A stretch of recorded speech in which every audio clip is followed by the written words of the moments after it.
What's up guys, it's Nathan, and today we are going to be making a tier list of all the heights you can make your player in NBA 2K25. Now this is for general use across all the modes, all the online modes I should say. I mean, you can make all of these work in offline My Career if you wanted, but this is for online modes, all the way from Park, Rec, Pro-Am, factoring in all the game modes. So let's get started with these builds work good early in the game, especially the 5'9", but you're just going to get hunted on defense. You have to be really, really good to make these work, especially the 5'9". So those are going all the way on the bottom. Now the 6 foot is where it starts to get interesting. It definitely has a niche. 6 foot is where you really start to be able to put up some kind of contest on defense against the smaller guards. It's still not great and there are better options, but 6 foot is where it starts to come together. 6'1" is going to be a little bit above that. When you make guards this short,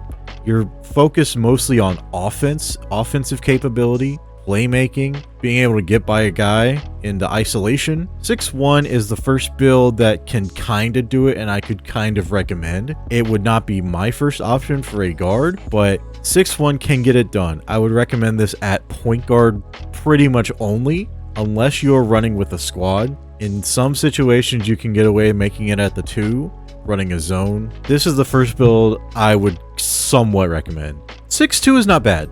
6'2" isn't bad. 6'2", and I'll put 6'3" up here as well. These builds, I think you get the most out of your mini marksman badge if you go for that, which if you are this short, you should definitely be putting your shooting that high. These heights are decent. You can make, I have seen very good builds with these heights. 6'3" in particular, but also 6'2". Again, these builds are gonna sort of be focused more on the offensive capabilities. 6'3" is the first build you can kind of start making them more balanced and not so focused on offense. But these builds you can make work. Now let's get to what I think is the best height in the game, at least for guards, is 6'4". 6'4", you get a ton of attributes. You can make this build kind of however you want. You can make it offense and defense balance. You can go offense.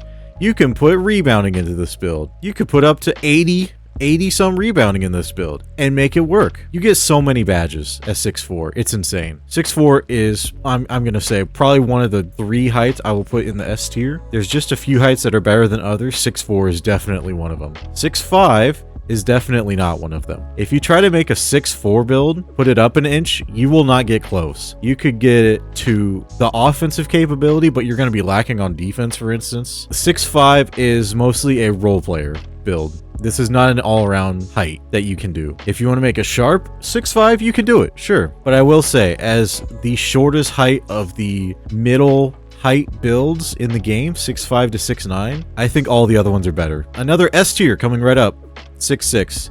6'6" is a lot like 6'4". You can make this balanced. This is where, if you're making like a Michael Jordan or a Kobe Bryant type build, 6'6" is where you want to go. You can do that at 6'4" as well. But if you want the best swing height, it's 6'6". You can make these very balanced. You can make these a lock. You can make 6'4s a lock as well. This is more of an ISO lock you could make. 6'6", you can make an all-around lock. It's a really good height. And if you're running Pro-Am, you definitely should have at least 1 or 2 of your teammates at this height.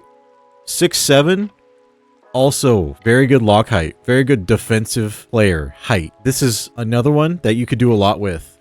You could do a lot with 6'7". Not as much as 6'6" quite, but 6'7", if you want to make a 3-and-D role player, this is like almost the best height in the game for that. It's really solid. Don't get tempted to make this at center because you see 6'7" is the shortest center height and you can make it work. That's another one, very similar to the 5'9s". You gotta really be able to make this work if you try it at center.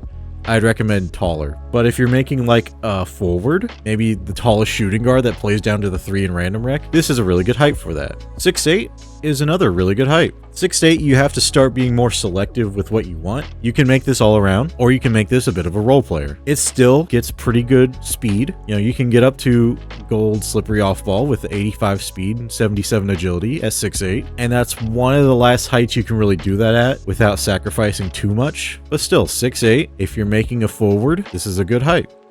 6'9". 6'9" is a very versatile height as well. This is the shortest height I would start to recommend making a center, because you go shorter than this, then you're really lacking somewhere. You're really lacking in the height. But 6'9", if you were to make it a center, You can go really high on the vert and the rebound and snag over footers. It's okay in that use. I haven't used it personally, but I've gone up against some shorter guys that get the better of me when I'm on my 7-footer with 99 rebound. That's just kind of how it is with this game. You have to go 99 rebound almost to make it work. You can make it physically dominant and get around centers. You could go make this, like I have with one of my builds, you could make this a forward build and just be an all-around demon. You can make that work. If you want to go ISO with this build, this is probably the tallest height that you can get away with that. You just have to be good on the sticks. 6'10 is the shortest of the tall man heights, and I'm not going to say it's necessarily the worst, but you really have to be selective with it. And I would actually recommend this height. I would recommend this as a short popper build or a small forward that's 3-D. I would not recommend this as a straight up center. You will get dominated on the boards unless you dedicate your build to this, and then you'll be so limited by the rebounding that you can't really be great a whole lot else. Again, a height you can make it work, for sure. I've seen it, but there's better options. Actually, I'm going to put it above. 6'11", kind of in the same group. When you compare this to the next inch up, it's just not as good. You lose. It's similar to 6'4" and 6'5", where you go up, you change 1 inch and you lose so many attributes. 6'11" to 7 foot is the same exact thing. If you're going 6'11", unless you have a very specific reason to go 6'11", just go 7 foot, which is the best big man height in the game. Footers are good this year. They are very good. You can easily go 99 rebound and be able to either post up or stretch or do a little bit of both while having good enough passing for modes like rec. Now, if you go to park, you're probably going to run into more of the 6'9" center, quote unquote, type builds. The ones that are faster can get brick wall, gold, or higher. Can really make it work. But 7-footers, I think, are the best big man height in general online, in 5v5 game modes especially. 7'1", dude, this might be a hot take. I have a 7'1". It's not bad. My only problem with mine is that I made it a little slow. That's kind of the big issue. If we're playing rec, you can make it work. If we're playing park, it might be okay. Pro-Am might be a challenge. Pro-Am could be a challenge just because of the speed. All around, I'm actually going to put this right here. I think it's solid. It's not bad, in my opinion. 7'2" on paper doesn't look that much worse, but at the taller heights, you're starting to lose so much speed that it doesn't always make it worth it. If you're playing random rec, of course, you can kind of get away with any center height as long as you can grab rebounds. Your team isn't running 5 million miles a second while you can't even get down there to get a rebound. 7'2" is okay. It's not the best, but it's not the worst. 7'3" has one niche. It is to be tall. The 7'3" niche is to be tall. Can you get the better of your matchup on the boards? Yes. Can you make this a post-scoring powerhouse? Yes. That is about all you can do with it. You either do that with this kind of build, or you make it exclusively a popper. You can't really get both on this height, so you have to pick one or the other, and that diminishes its value just enough so that it's usable, but I think every other big man height in the game is better. So this is my list, and final thoughts on the builder. It's better than it last year. It's always little improvements for the most part. I don't think there's one height that really dominates, and of course this is just my opinion, so let me know what you think in the comments below. I think there's a lot of heights this year that you can make work. Unless you're going for the meta, which is probably, to be honest, 6'4", some of these heights, maybe some of the A-list height, A-tier heights. Unless you're going for the meta, you can make a lot of these work. Just don't go short. Don't make this your first build. Don't make this any of your builds unless you are really, really good on the sticks. I wouldn't even recommend the C tiers unless you know what you're doing. The other ones you can rationale, you can make them work. That's all for me. I want to thank you all for watching, and I am out of here. Peace.